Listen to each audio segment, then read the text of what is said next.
India गठबंधन को एक और झटका लगा है। जम्मू कश्मीर में चुनाव और सीट बंटवारे को लेकर नेशनल कॉन्फ्रेंस के प्रमुख फारूक अब्दुल्ला ने कहा है कि हम अकेले ही चुनाव लड़ेंगे और हमारा किसी को संदेह नहीं होना चाहिए कि हमारा किसी से गठबंधन है।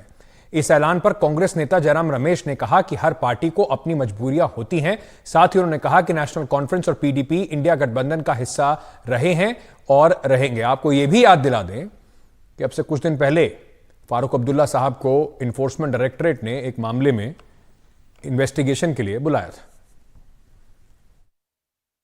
देखिए, जहां तक सीट शेयरिंग का सवाल है, मैं एक चीज आपको क्लियर करना चाहता हूं। नेशनल कॉन्फ्रेंस अपने बलबूते पर लड़ेगी, इसमें कोई दो राय नहीं है।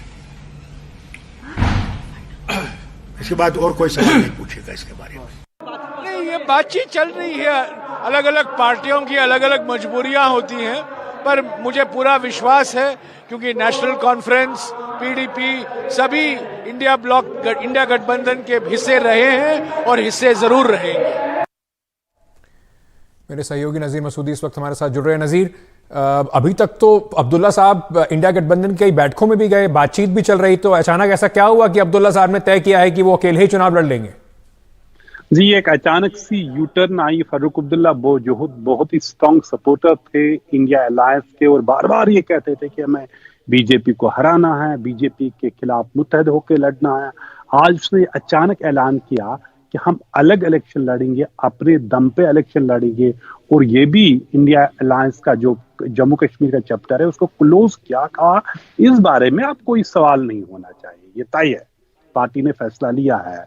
जाहिर सी बात है, कई चीज याद है। जयराम रमेश की जो कांग्रेस के लीडर हैं, उनकी भी ये प्रतिक्रिया आई है कि वो इसके साथ रहेंगे। अपनी पार्टी की लिमिटेशन है, लिमिटेशन में ये बात ये भी बताई जाती है, कई अटकलें की जिस तरह फारूक अब्दुल्ला के खिलाफ ईडी की समन्स आई थी पिछले 1 महीने में 2 बार, वो उसने क्वेश्चनिंग ज्वाइन नहीं की। लेकिन ये भी जो अपोजिशन कह सकती है कि दबाव है। लेकिन फारूक अब्दुल्ला ने एक फैसला लिया है। पहले ही उमर अब्दुल्ला कहते हैं जिनके पास जो सीटें हैं वहां पे वो लड़ेंगे। यानी कश्मीर घाटी में 3 जो पार्लियामेंट सीटें हैं नेशनल कॉन्फ्रेंस है और वही लड़ेगी।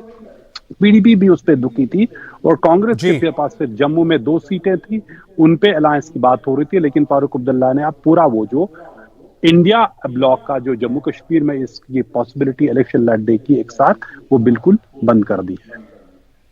जैसे मैंने कहा, कुछ दिन पहले फारूक अब्दुल्ला साहब को भी इन्फोर्समेंट डायरेक्टरेट ने बुलाया था और जयराम रमेश कह रहे हैं कि सबकी अपनी अपनी मजबूरी होती है।